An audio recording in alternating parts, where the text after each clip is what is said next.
အခုချိန်ဒီမလာသေးလားမသိအပြင်သွားမှုပါငါလာပြီအဲ့ဒါမဟိုင်းအော်နေရုပ်တစ်မျိုးရောင်ပြောင်းလို့ spin ဆင်းလိုက်အေးဘောဟေးငါလည်းဆင်းကျင်လို့ဆိုဆင်းလိုက်တာအေးငါအပြင်သွားဖို့ဟုတ်လားဘာမှမခံပါဘူးဟဲ့စပင်ဆင်းတာလည်းပြောသေးတယ်ငါပြန်ကော့တာပြန်ကော့တာဟုတ်လားအေးငါအပြင်သွားကြမယ်နေလိုက်ပါငါမယ်နီအေးအဲ့ဒါသွားမယ်လေလားအယိုးလေးပါလေးဝယ်အောင်မိုးတော့ရိုးသွားမယ်အပြင်သွားနေပါရဲ့ကျမတို့ဒီနေ့သွားဒီနေ့ကတော့ပူနေပါလေကျမတို့လုံးကလေးရှိသွားနေတာပေါ့နေရောလည်းပူချစ်ကျမတို့ရေစီးရစားတော့ဆိုင်အောင်သွားမှာပါနေရောလည်းပူချစ်မှာဒါအောင်ရိတ်ထဲရောက်လာတော့မှာ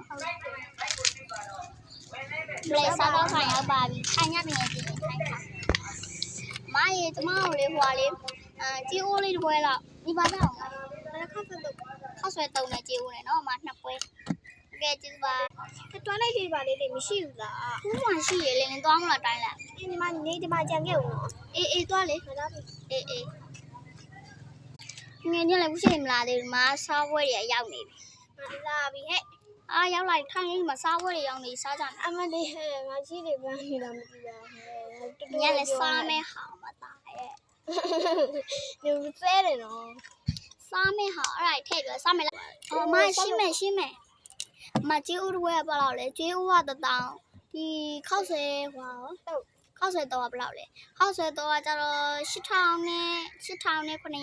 8500ပဲထားပါအောင်8500ဆိုအဲ့ဒါ18500ပေါ့နော်အဲ့ဒီငယ်ချင်းငါပေးလိုက်မယ်နော်ဒါပါ18500ကြေးဦးအေးရပါတယ်ပေးနေတော့အဲ့ဒါဒီမှာတော့အိမ်ပြန်တော့မှပါရဲ့ပြန်အိမ်ရောက်ပြီဟာအပြင်သွားလာတယ်ရေတွေကပူတော့သားတွေမဲကုန်တာမသိဘူးဒီမှာဘာမှမသိရှုံလာငါလည်းပင်ညနေရိပ်မလားလို့ပြီးတော့ပင်တွေကမရှိတော့နေတွေကပူကျစ်တော့ဒီလိုမှန်းသိငါအနှွေးတွေဝေးသွားပါတယ်အေးငါပြီးလို့ဟဲ့အနောက်တော့လို့ရှိရင်ငါတို့လည်းသွားကြပါလေရှိရှင်တော့သွားကြမယ်တလားငါနေမှသွားလိုက်လေအေးနေမှသွားမယ်လေငါတို့အခုကြလို့ရှိရင်တော့ငါလေတခုခုလိုက်ပို့ပေးအောင်မသိလားတခုခုလိုက်ပို့ပေးအောင်အေးတမ်းနေပို့ချင်တဲ့နေရာမှာရတော့ဘာတခုလဲတော့မသိဘူးနောက်မှပိန်းလေးသီးပင်နေရှိရလေနောက်မှပိန်းလေးသီးပင်နေရှိတော့ဟဲ့တခုမဟုတ်ပါဘူးဟဲ့ပိန်းလေးသီးပါအေးတူပဲပေါ့ဟဲ့ပြီးဘိုင်ကျမတို့ကဒီနေ့အပိုင်း9လေးကိုလုပ်တာပါအပိုင်း6လေးမျှော်ပေးကြပါအောင်နော်ချစ်ပါတယ်အားပေးရတဲ့အတွက်လည်းရန်ကျေးဇူးတင်ပါတယ်